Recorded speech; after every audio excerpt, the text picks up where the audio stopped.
Trump goes bananas after Jasmine Crockett exposed this on live TV. When Jasmine Crockett linked Trump's circle to secret shell companies and buried cash trails, it wasn't just political drama. It was the kind of truth people try to erase. Nobody expected the segment to go off script. Not like that. It was supposed to be a standard Friday panel on MSNBC, 4 guests, 1 anchor, 30 minutes of political posturing. Viewers knew the routine, but Congresswoman Jasmine Crockett wasn't there to play along. She sat in the second chair from the left black tailored blazer. Simple gold studs in her ears, and a folder clutched under her arm like it held something alive. The host Clint Brower kicked off the segment with polite banter about ethics investigations piling up in D.C. Crockett. Waited nodding while others spoke, but when Clint turned to her, she didn't hesitate before we pretend this is all just about Hunter Biden or some random ethics review. She said, maybe we need to talk about the emails no one wants to touch. That silenced the table. Clint blinked. Congresswoman.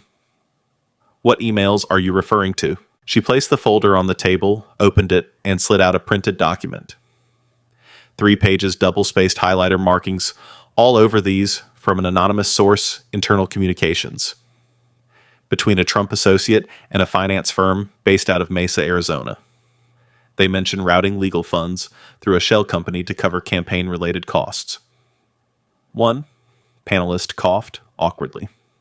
Another looked off camera. Clint tried to intervene. Just to be clear, we haven't seen or verified. Crockett raised her voice slightly. Not angry, just firm. I didn't come here to be polite. I came here because people are playing dumb while bending the rules in broad daylight. The name of that shell company. Firefly Atlantic Holdings, and it didn't exist until 3 months before the last election. Now it's gone. Social media was already spinning. By the time the show cut to commercial, viewers clipped the segment, posted it to X, to TikTok, to Instagram, with captions like Jasmine drops the receipts, and she named names. Trump's office issued a statement within 30 minutes. Jasmine Crockett is a reckless liar who will say anything for attention. Her time in Congress has been marked by chaos, not credibility.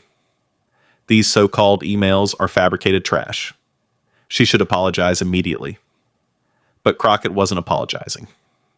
She was getting ready for interviews back in the green room. Her aide, Dion Frazier, handed her a phone. It's already everywhere. You might want to see this. Crockett scrolled past the trending topics. Her name? Trump's response. A photo freeze frame of her holding the paper. One clip had already passed 400,000 views. Then came the calls, CNN, NBC, even BBC America. But the moment that really set things off was a grainy clip posted by someone who claimed to work in the Mesa finance office. In it, 2 men are seen walking through a hallway with a document labeled Firefly Legal Bundles Q3. The file name alone was enough to light the match. But it wasn't just about the content. It was Crockett's delivery. The calm defiance. The fact that she didn't stumble, didn't hedge. People weren't used to seeing politicians take that kind of risk, live, and without a safety net still. Not everyone was impressed. Right-wing commentator Lyle Brenner called her a theater kid with a grudge and said it was dangerous to let elected officials weaponize rumors, but something about her conviction about the paper in her hand and the way she stared straight into the camera when she said, "I'm not scared of his Twitter account," or whatever it is now, that stuck. But Crockett had stirred something too big to contain, and it wouldn't take long before things got personal. By the time Jasmine Crockett stepped out of the MSNBC building in Midtown Manhattan, she was already a headline her phone wouldn't stop vibrating. Notifications from staff reporters, even old college classmates she hadn't spoken to in years. She didn't check most of them. She just got into the black SUV, leaned her head back, and exhaled. "Jazz," Dion said quietly. "Riding shotgun, you just poked the biggest bear in American politics." "You good?" Crockett didn't answer right away. She looked out the window, if he was really as tough as he pretends to be. He'd show up in court, instead of raging online, back at Trump's Florida estate. Things weren't calm either. Inside the West Wing of Mar-a-Lago, Two aides scrolled through clips of Crockett's appearance, pausing and replaying her words. Firefly Atlantic Holdings. One mumbled, "How the hell does she know that name?" The other didn't reply. He just pulled out his phone and started dialing. Meanwhile, Trump had already taken to Truth Social blasting Crockett by name in 3 back-to-back posts, each one more explosive than the last. "She's a fraud. No one ever heard of this company until she made it up. I've never heard of Firefly anything. This is another hoax." The all-caps rant had its intended effect. His followers immediately pounced within an hour. Crockett's email inbox was flooded with threats. Her campaign website was hit with a coordinated bot attack, and trolls flooded her Instagram comments with snake emojis and conspiracy theories. But Crockett wasn't new to pushback. She knew what was real and what was noise, still. She couldn't ignore the intensity. That night, she sat in her apartment in Dallas, face lit by the soft glow of her laptop screen. Her mother called twice. She didn't pick up. Not yet. Instead, she watched a clip from the panel again, this time focusing on the faces around her. The way the others shifted in their chairs, the moment Clint Brawler's eyebrows twitched just slightly. That's when she knew she hadn't just touched a nerve, she'd hit something buried on Capitol Hill.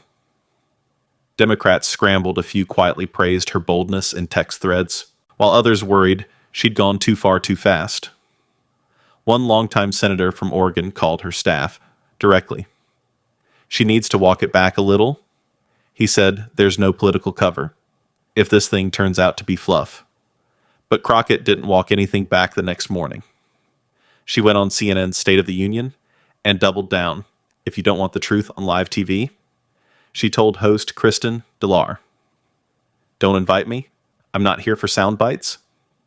I'm here to ask why a company with no employees, no website, and no paper trail was sending 6-figure payments to attorneys handling election lawsuits." Kristen leaned in. "You're accusing the former president of laundering legal expenses through a shell company. I'm saying someone needs to investigate. I don't care what party they're from." By noon, hashtags like #CrockettVs, Trump, and #Firefly. Emails were trending. Protesters appeared outside her Dallas office, half in support, half waving MAGA flags, and demanding she resign. One man even tried to shove a handwritten subpoena through the glass door, yelling, "You're done. You messed with the wrong man." But the scene that really shook her came at a gas station in Mesquite, just east of Dallas. Crockett had insisted on stopping for her own coffee. No aides, no cameras, she just wanted 10 minutes to breathe. As she walked to her car, an older black woman in a navy windbreaker approached. She didn't say much, just placed her hand on Crockett's arm and said, "Don't let them scare you." Quiet. It wasn't dramatic. It wasn't theatrical, but it was human. Crockett felt it in her chest. It felt. Back in the SUV, Dion glanced over. "You okay?" Crockett stared at her coffee for a second. "I'm not scared of them. I just hate that they think they're untouchable." But while Crockett was standing firm, someone else was quietly digging, and what they'd find next would put the whole Firefly situation on a new level. Monday morning came heavy, no sunlight creeping through the blinds. Just the thud of early emails and the weight of too many eyes watching Jasmine Crockett arrived at her Dallas office wearing sweats and a ball cap. An intentional move, she wasn't there to be seen. She was there to start asking questions of her own. The office was quiet when she walked in. Dion had already laid out a printed copy of the emails, now with notes scribbled along the margins in red pen. Next to it, a post-it with just one word. Mesa Crockett didn't sit. She stood over the desk, flipping through the pages again. The emails weren't long, but they were specific just enough to raise flags without offering anything. Conclusive phrases like transfer, complete, and Firefly needs the second invoice to reflect consulting, not legal, stood out. One email mentioned a date, October 14th. 2/020, another listed a contact name. Drew Bellamy, who the hell is Bellamy? Crockett muttered. Dion walked in, holding a steaming mug. "We ran a background check. He's not in any government database, but There's a LinkedIn profile tied to that name out of Phoenix. Lists him as private finance consultant. No employer. No clear history before 2019. That's thin enough to be real. They sat in silence for a moment, just listening to the AC rattle overhead. Then Dion opened her laptop and pulled up a spreadsheet. We also traced the wire transactions mentioned in the metadata. They led us to a bank in Wichita Falls, the company name used there. Saffron, Dynamics, Crockett, blinked. That's not the name from the email exactly. Firefly disappears after 2:20, but Saffron shows up in 2:21, moving similar amounts through similar channels to some of the same law firms. It was a pattern, not proof, but a start. But what really hit her gut was the email signature. On the final message, the initials RJ stood alone. No full name, no title, just the kind of thing someone sends when they don't expect to be questioned. She picked up her phone and dialed a number she hadn't used in months. It rang 4 times before someone answered, drew a pause. Then who's this? You already know. I need to talk to you off the record. Click, that was all. No goodbye, no refusal. Just the line going dead back at her DC apartment that night. Crockett opened her private inbox, one she kept away from staff, and found a new message. No subject line, no sender name, just an attachment, and one sentence. You're not supposed to see this. She didn't open it right away. She stared at the screen for a full minute, then shut the laptop the next morning. Dion pressed her. You're being watched now. Jazz, whatever you do, make sure you're not alone with this stuff. I never expected to be alone. No. I mean, really alone. Later that afternoon, Crockett held a quiet call with 2 members of the House Oversight Committee. She wanted to know if any previous complaints had been filed involving Firefly Atlantic Holdings, Saffron Dynamics, or Drew Bellamy. Neither member could confirm, but one of them did say this. There's been talk, Jasmine, not about names, about people moving money for things they don't want recorded. If you poke too deep, you better be ready for what comes up that night while she tried to sleep. A voicemail came through, no caller ID, just a man's voice, calm and deliberate. You don't know who you're messing with. Stay in your lane.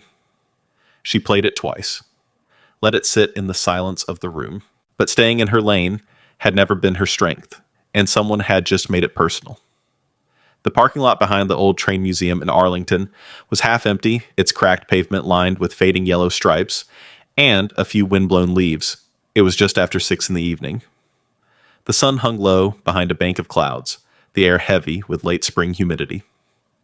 Jasmine Crockett stood with her hands in her pockets, her eyes scanning every car that pulled in a dark gray sedan, circled the lot twice before easing into a space across from her. The driver's window lowered halfway. You alone? The man asked. She gave a small nod. You Drew? He stepped out cautiously, jeans, hoodie, sunglasses, even though the light was fading. He looked around before walking toward her up close. He was younger than she expected. Maybe late 30s. Not polished, but not careless. Either. You said no press, he said quietly. No press. No recording. Just answers. He handed her a flash drive. Everything I saved before they told me to delete it. Files, meeting notes, contact lists. I don't know what you're looking for, but this is what I've got. Crockett took it, but didn't move. Why now? Because I don't like being used, and because Firefly was never supposed to be permanent. It was a burner, one job. Then vanish. You were part of that. He exhaled hard. I didn't know the whole game. At first, they told me it was consulting for campaign security, nothing illegal.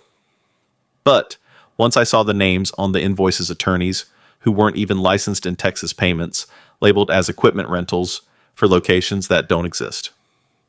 He trailed off, and the initials RJ. Drew glanced away. Can't say that's the one line. I won't cross. Crockett narrowed her eyes. Then why even show up? Because you're the first one crazy enough to say it out loud? On TV? There was a moment of silence between them, just the distant hum of traffic and a dog barking somewhere behind the fence line. She reached into her jacket and pulled out a small notepad. Saffron Dynamics. You know that name? He flinched just barely. Yeah. Firefly's ghost, they started folding. Firefly's assets into it after the election. You're not wrong to link them and who runs it. He looked down. Same people, just under a different LLC in Nevada. She scribbled that down, flipping the notepad shut. Can I ask you something? Drew said, Go ahead. Why are you doing this? When most of them either play it safe or play pretend, she looked at him tired and serious. Because if I don't, they win twice. That's that heavy in the air. Drew took a step back. Don't try to contact me again. I won't respond. And I don't want protection. I just want out. He turned, climbed back into his car, and drove off, without another word. Crockett stood there for another few minutes, fingers tight around the flash drive. She didn't have all the answers, but she had more than before. Back in her car, she locked the doors and plugged the drive into a secure laptop. Folders opened one by one, labeled transactions names.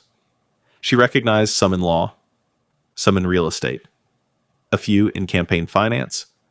There was even a memo with a subject line that read, Election Compliance, Work Around Structure.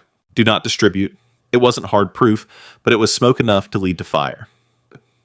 When she got back to her Dallas apartment that night, she sent a single email to a contact at ProPublica. The subject line read, We need to talk off record. Dion called her 5 minutes later. You all right? Yeah, you get anything? A pause. You're not sleeping tonight, are you? Crockett smiled faintly.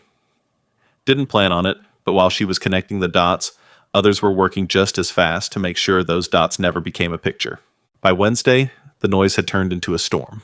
Not just from the media, though they were circling like hawks, but from inside Jasmine Crockett's own camp. What started as whispers about strategic risk turned into blunt concerns from fellow House Democrats.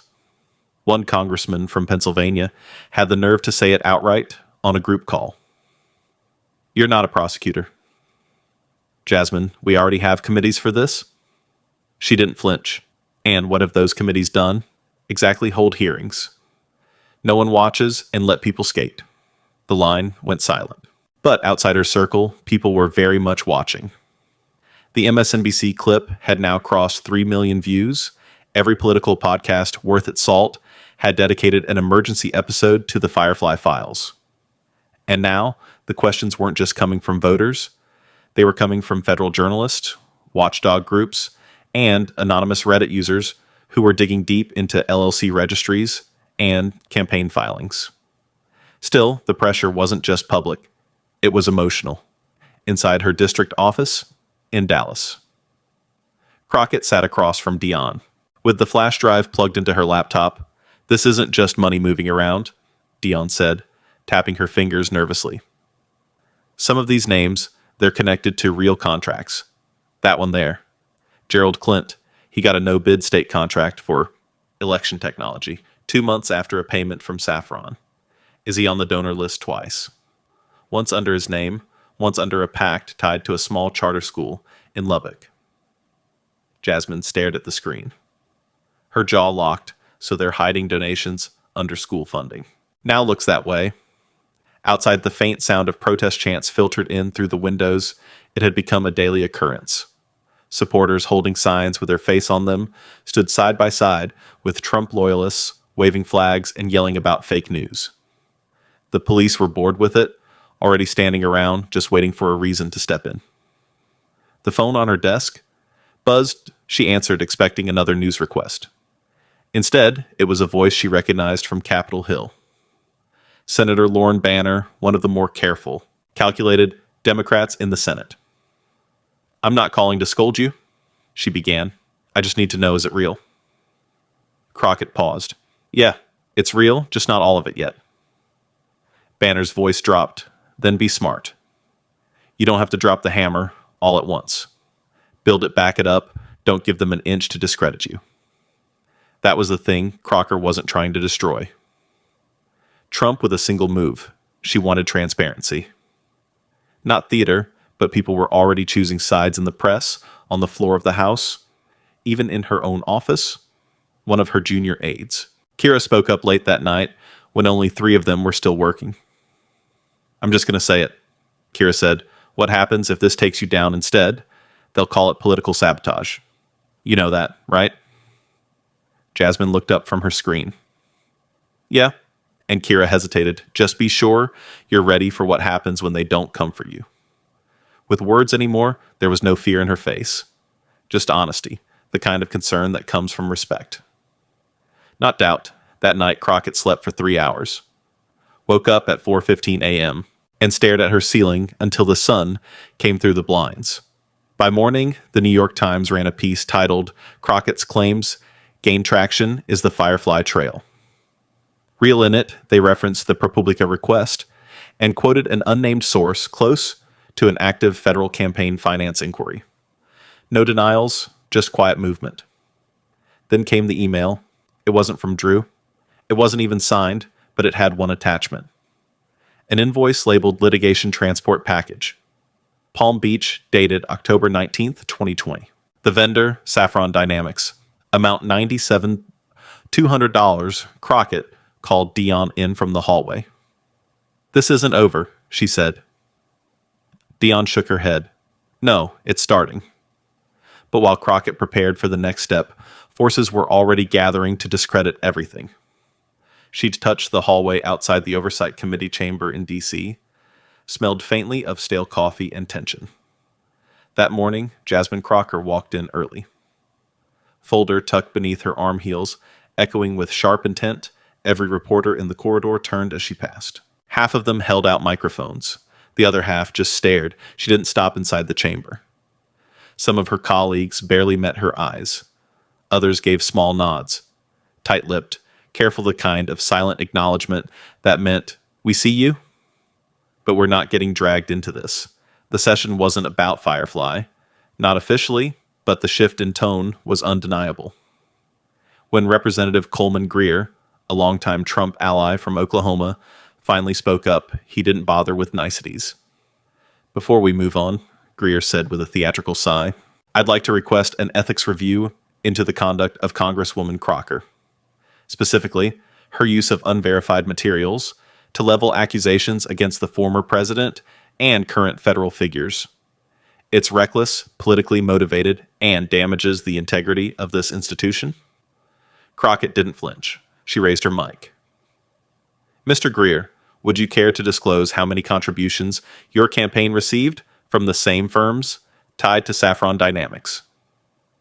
He shifted in his seat. "That's not the question." "No, it's the question you're afraid of." Murmurs rippled through the room. The chair banged the gavel. "Once we'll maintain order, or we'll recess outside the chamber." The scene was worse. Protesters had moved from Dallas to D.C. and organized waves. Crocker's staff received a bomb threat that morning, forcing them to sweep her Hill office twice. Her communications director, Rashad, barely slept. They're coordinating this jazz. Not just trolls, we've tracked 4 different far-right blogs posting your personal schedule. Somebody's feeding them info. And we're still not backing down. "No," Rashad said, "but maybe we adjust the route to your apartment." Meanwhile, a group of moderate Democrats held an off-the-record meeting that afternoon. The topic, whether Crockett's public stance was distracting from the broader midterm messaging. One aide leaked the meeting summary to a journalist at Axios. Within 2 hours, Crockett read the piece in a Chipotle parking lot while scarfing down a burrito between interviews. "So now I'm a messaging problem," she said to Dion, half laughing, half exhausted. "You're a threat, that's not the same thing." Still, not everyone was running. Scared 2 freshman representatives from Minnesota and New Mexico approached her later that day with quiet encouragement and questions of their own. "Do you think there's enough to open a real investigation?" One asked depends. Who's asking? The DOJ won't move unless it's undeniable, and if it is, then things get very loud. Very fast that evening, CNN ran an exclusive. They'd obtained parts of a Homeland Security memo. referencing a sudden uptick in anonymous shell corporations tied to campaign consulting payments during Q3 of 2020. The timing lined up almost perfectly with what Crockett had exposed by 8 p.m. She was back on MSNBC this time, remote seated in her apartment. A bookshelf behind her eyes, sharp. They tried to shame me into silence. She said to the host, "They said I was dangerous." But what's dangerous is pretending not to notice money laundering because it comes with a red tie and a familiar slogan. The host paused. "You've become a lightning rod." "Congresswoman, I'd rather be a lightning rod than a rubber stamp." The next morning, her office was hit with a second wave of online harassment phone calls, voicemails with slurs, a fake Twitter account, under her name, posted doctored quotes. Crockett didn't even blink. She just showed up to work in a white blouse and gray slacks. Calm as ever. "I don't scare easy," she told her staff. Not when the truth's on our side, but even as her allies grew louder, someone close to the money was about to disappear, and it would force her to act faster than she planned. The call came in just after 9 a.m. Dion picked up, half expecting another media request. Instead, it was a clipped voice from the legal team. "Drew Bellamy's off the grid." "Well, what do you mean?" "Off the grid. He missed a deposition scheduled this morning. His phone's been off for 16 hours. No response to messages. We sent someone to his apartment in Scottsdale. Lights off. Mailbox full car. Gone." Dion hung up, walked straight into Jasmine Crockett's office, and closed the door behind her. "He's gone." Crockett looked up slowly. "You sure? As sure as it gets?" They sat in silence for a beat. "Could be scared?" Dion offered. "Could be told to vanish." Crockett said flatly there was no time to process. Jasmine was due on the House floor in 20 minutes, and the pressure hadn't eased. Her inbox was loaded with new requests, demands, threats, but Bellamy's disappearance shifted everything. He was the only person who had confirmed knowledge of the Firefly to Saffron switch. Without him, everything she'd built sat on thinner ice. She walked the hall toward the floor, trying to push the noise out of her head, but then out of nowhere, a voice called out low and familiar. "Jasmine," she turned. It was Roselle Hayworth. Hayworth wasn't just any Democrat. She was one of the party's top donors, a Houston oil heiress turned education philanthropist.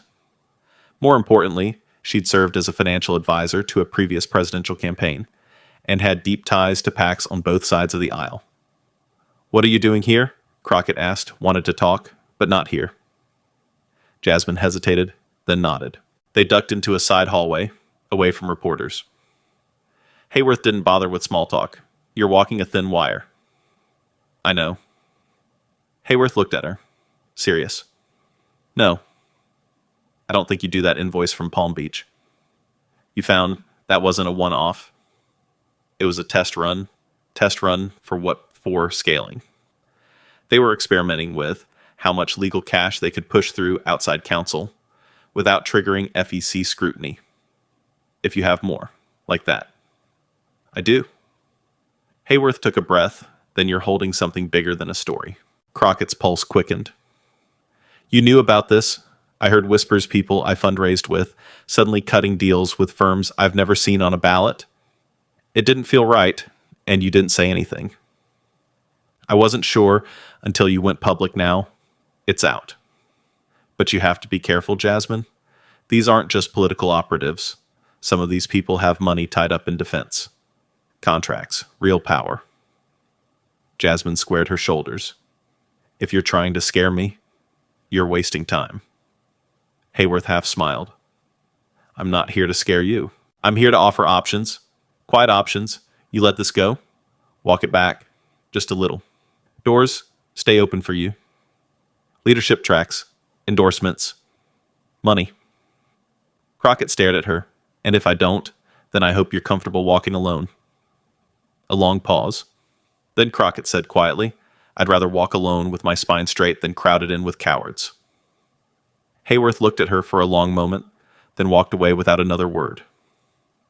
Later that evening, Crockett sat with Rashad and Dion in the back room of a private office near K Street. No suits, no filters, just the three of them, eyes red from long days and longer nights. So Bellamy's gone, and Hayworth just tried to bribe you with a smile. Rashad said, "What now?" Crockett leaned forward. "Now we talked to the committee, not to ask permission to make it official. You sure they'll back you?" "No, but I'm not asking them to." She slid the flash drive across the table. "We hand over everything. If they bury it, we leak it. But either way, they can't say. They didn't know." Rashad shook his head. "You're throwing a match into a dry field." Crockett gave a tired smile. "Good. Maybe something needs to burn, but before they could take that next step, someone unexpected would reach out, and it would change everything they thought they knew."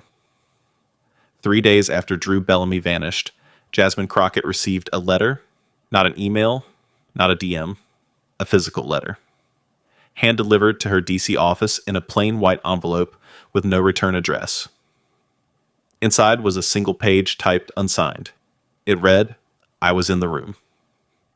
Firefly wasn't the only shell. There were 6 check filings in Wyoming.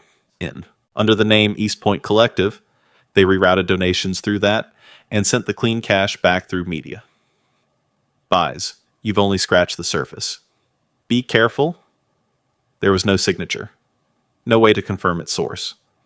But Crockett didn't need much convincing. She handed the note to Dion and immediately picked up her phone. "Get the research team on this, every East Point Collective transaction. From Q2 and Q3 of 2020, I want timelines. I want vendor names within the hour." Her staff had found 3 payments. Small but curious, all from East Point Collective LLC to 2 regional media agencies and 1 logistics firm in Plano, Texas. None of the companies had any political clients listed on their public records. Crockett looked at the figures, $32,000, $11,500, and $47,800, all of them just under thresholds that would typically trigger mandatory FEC reporting. They kept everything beneath radar. Dion said, "If you weren't looking for it, you'd never notice. Except now we are Crockett."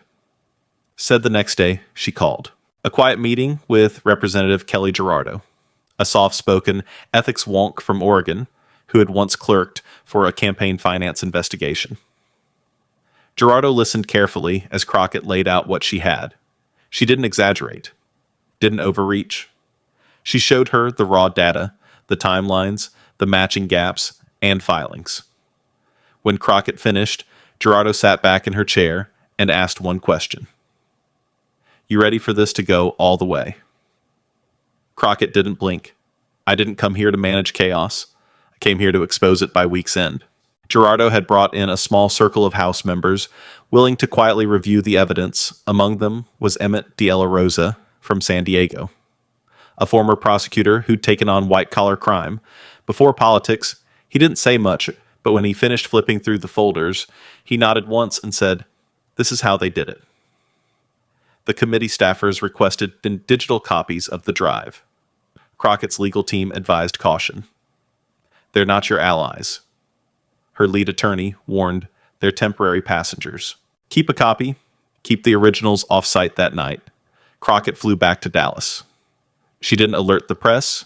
No speech. No soundbite. Just a quiet dinner with her parents, both of whom had been following the story with equal parts pride and anxiety. Her father asked the question she'd been dreading. "You sure you want this fight?" Crockett didn't hesitate. "They're laundering democracy. Someone's got to say it." She flew back the next morning alone in the window seat. When she landed, she had 3 new voicemails, 2 from reporters and 1 from an unfamiliar number. She listened to the third one twice. The voice was male. Calm, older faint trace of a northeastern accent. "You don't know me, but I'm close to someone who's very worried about what's coming. Not because you're wrong, but because, if you're right, it means everything's been broken a lot longer than we thought. You're not just looking at Trump. You're looking at a system that fed him. Be careful. Who you trust." The message ended there. She saved it, then forwarded it to Dion. Later that day, Crockett stood behind a podium outside the Capitol Press, cameras lined up mics aimed straight at her. "I've handed over everything I have to the Oversight Committee." She said, "I trust the process, what's left of it. But let me be clear, if this evidence disappears, I want a reporter called out, 'Are you accusing Congress of corruption?' I'm saying sunlight doesn't scare me, but it terrifies some of the people behind those checks." It was firm. It was clean. No theatrics back inside. She received a text from Gerardo. "Check your inbox. It's happening." She opened her email. There, it was subject request to open preliminary review. Firefly and East Point contributions. It was real. Now documented, tracked, but while Crockett finally had the system's attention, the reaction from the public would be something else entirely, and not all of it would come from strangers. By the end of the week, Jasmine Crockett's name was everywhere. Morning talk shows, late-night monologues, political blogs, and fringe podcasts. Some called her brave, others called her reckless. And then there were the ones who said nothing at all, just reposted her clips with fire emojis or snake gifs, depending on which side of the fence they stood on. It was polarizing, predictable, but there was something else now. A current beneath the chaos. People were listening. Not everyone liked what they were hearing one morning. Crockett stepped outside her apartment in D.C. and found a hand-scrawled note taped to her windshield. "Keep talking. We're closer than you think." No name, no symbol. Just black marker on a torn piece of printer paper. She didn't flinch. She folded it up, handed it to Dion, and kept moving. That same afternoon, a woman in her 60s walked up to Crockett at a Georgetown coffee shop. She had a tremble in her voice, but she was steady on her feet. "I watched your interview last night." She said, "I worked on a Senate campaign in '84. Back then, they hid things in briefcases and shredded paper. Now they hide it in code, and shell companies keep going." "You're not wrong." Crockett thanked her and sat quietly for a few minutes afterwards, stirring her coffee but not drinking it. Back on the Hill, her staff was juggling incoming calls from state offices, law clinics, retired prosecutors, even 2 whistleblowers from unrelated campaigns who wanted to compare notes. Suddenly, people who had nothing to gain were stepping forward. But not all the attention came with good intentions. That Friday, Rashad pulled her aside and showed her a news alert on his phone. A far-right influencer based out of West Virginia had just published a video claiming he had proof Crockett's team had doctored the Firefly emails. He didn't show the proof, of course, just wild allegations and blurry screenshots that's going to spread. Rashad said, "It's nonsense, but it doesn't matter." Crockett didn't even look at the screen. "Let them bark. We've got paper. We've got witnesses. They've got..." YouTube, still, the threats got worse. A digital security firm monitoring Crockett's online footprint flagged a discussion thread where users talked about tracking her schedule and paying her a visit. They recommended reducing her public exposure for the next 72 hours. But Crockett refused to disappear. She scheduled a town hall in Fort Worth the following weekend. No virtual stream, no closed doors, just folding chairs, a handheld mic, and about 130 people who showed up even in the pouring rain. She stood at the front of a community center gym and spoke for nearly an hour about money and politics, about how elections are funded, and about the parts of the system people are trained not to look at than during the Q&A. A young man stood up, maybe mid-20s, hoodie jeans, nervous energy. "My uncle was on a legal team tied to one of those firms. You mentioned, he said he told us not to talk to anyone. Not even family, said it was just consulting paperwork. But I looked into the addresses. One was a shipping warehouse. The other was a house that's been empty for years. The room went quiet. Crockett didn't push him. She didn't ask for more. She just said, that's why we're here, to stop pretending we don't see what's in front of us." Later that evening, as the rain lightened, Crockett stepped outside the center. A black sedan was parked across the street. Not uncommon, but something about it felt wrong. It pulled off, the second she turned her head toward it. Dion caught up to her a few seconds later. "We've got another tip. Someone wants to talk. Says they worked with Firefly's legal team during the 2020 transition." Crockett gave a tired smile. "Let's hear it. Wants to meet in Alexandria?" "Tomorrow. Says he's got documents, but only wants to hand them off in person." She exhaled. "Let's go." But the meeting in Alexandria wouldn't go as planned.